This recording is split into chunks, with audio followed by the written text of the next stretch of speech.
Et bonjour et bienvenue à vous, je suis Stéphane de WooProtect et dans cette vidéo on va continuer donc notre petite série de Branda Pro et là notamment je vais vous montrer comment personnaliser votre tableau de bord à l'arrivée du back-office. Voilà, donc vraiment c'est la première page sur laquelle vous arrivez, donc voilà. C'est vraiment, donc tout ça, là pour le coup on est toujours par défaut, c'est ce que vous allez retrouver à chaque fois au niveau d'un tableau de bord de WordPress. Mais si vous voulez un petit peu changer, si vous voulez rajouter certains autres blocs, si vous voulez en ajouter certains, etc., là pour le coup je vais vous montrer comment faire avec Branda Pro. Donc vous venez ici. On a déjà fait toutes ces vidéos là, que vous allez pouvoir retrouver directement sur la chaîne et en lien en commentaire. Et là on va s'attaquer directement au niveau des widgets. Alors attention, les widgets ici, c'est pas dans le apparence et ici widget. Je ne l'ai pas parce que je suis avec Oxygène, c'est normal. Mais c'est pas du tout pareil, là pour le coup c'est vraiment la gestion du tableau de bord. Donc une fois qu'on arrive ici, en fait, on va pouvoir directement distinguer en fait entre le dashboard widget où on va pouvoir justement rajouter des encarts vraiment de texte, d'accord, et les flux de tableau de bord où dans ces cas-là, c'est vraiment les flux, donc les feeds, par exemple justement au niveau des actualités WordPress qui sont mis. Là, je vous le remets là pour faire un petit peu le distinguo. Donc le feeds par exemple justement, ça va être ça. Donc c'est vraiment à chaque fois toutes les actualités qui viennent directement de WordPress.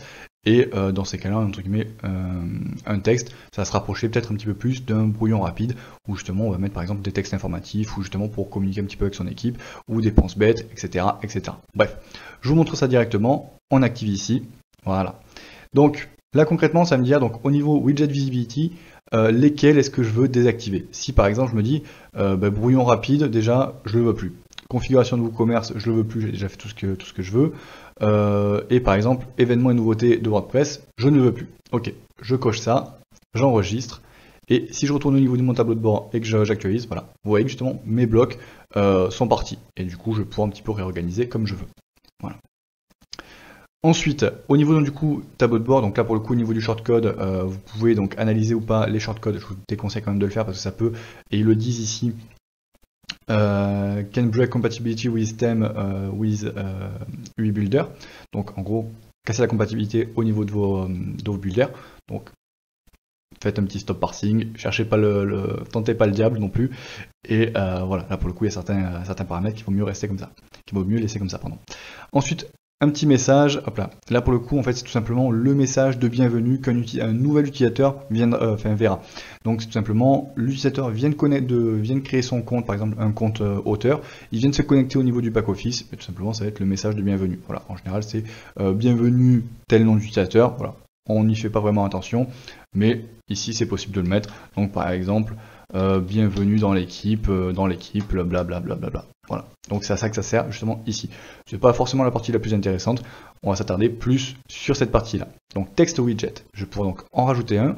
Donc je vais mettre par exemple un titre, et ici je vais mettre titre de test par exemple, et un message qui sera visible. Voilà. Je vais l'ajouter, bien entendu je vais pouvoir en ajouter autant que je veux, d'accord, et il va pouvoir donc apparaître ici dans cette liste par exemple. Donc j'enregistre pour que ça s'actualise. Voilà, et vous voyez justement ici, ils viennent se rajouter. Donc je vais pouvoir choisir aussi si est-ce qu'il faut qu'il soit visible ou pas. Voilà. Donc on est OK, je retourne au niveau de mon tableau de bord, j'actualise, et vous voyez donc du coup, il est ici. Voilà, donc il agit exactement comme les autres widgets. Je peux le déplacer, je peux en faire un petit peu ce que je veux, je peux le fermer, je peux l'ouvrir. Voilà. Et vous en faites forcément autant que vous voulez.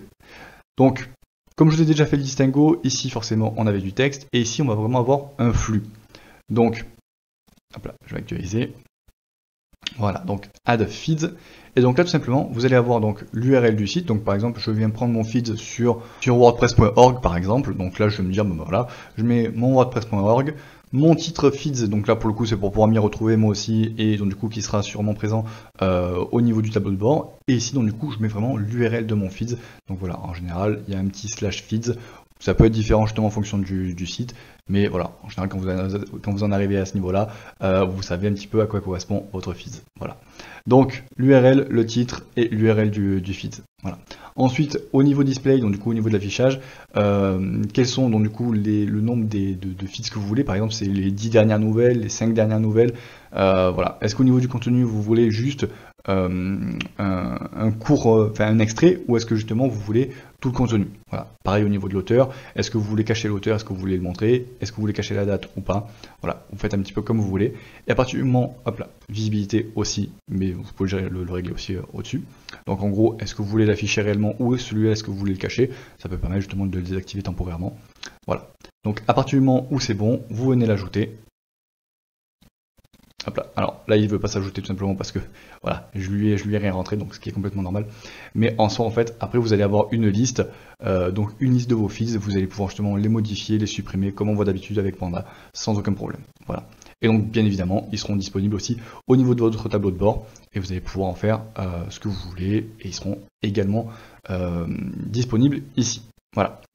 Ensuite, au niveau Meta Widget, alors pour le coup ça va aller très très vite. Voilà, c'est tout simplement en fait quand vous avez un WordPress.org directement sur votre site en lien quelque part, mais là tout simplement automatiquement ça va venir le remplacer par le lien de votre site. Voilà, tout simplement là pour le coup en un clic c'est fait et au moins vous n'êtes plus embêté, il n'y a plus de redirection vers WordPress. Voilà, donc c'est tout un petit peu sur la personnalisation justement du du tableau de bord donc sur WordPress. Encore une fois, il est largement personnalisable, vous allez pouvoir en faire un petit peu ce que vous voulez. Voilà. Si cette vidéo vous a été utile, si vous a plu, un pouce bleu, un commentaire, ça fait toujours plaisir. Si vous avez des questions, en commentaire et j'y réponds. Et sinon, tout simplement, abonnez-vous, partagez cette vidéo si elle vous a apporté justement du contenu. Et moi, je vous donne rendez-vous donc dans les prochaines vidéos et sur notre chaîne YouTube, le Guide WordPress. Voilà. Passez une excellente journée et je vous dis à la prochaine.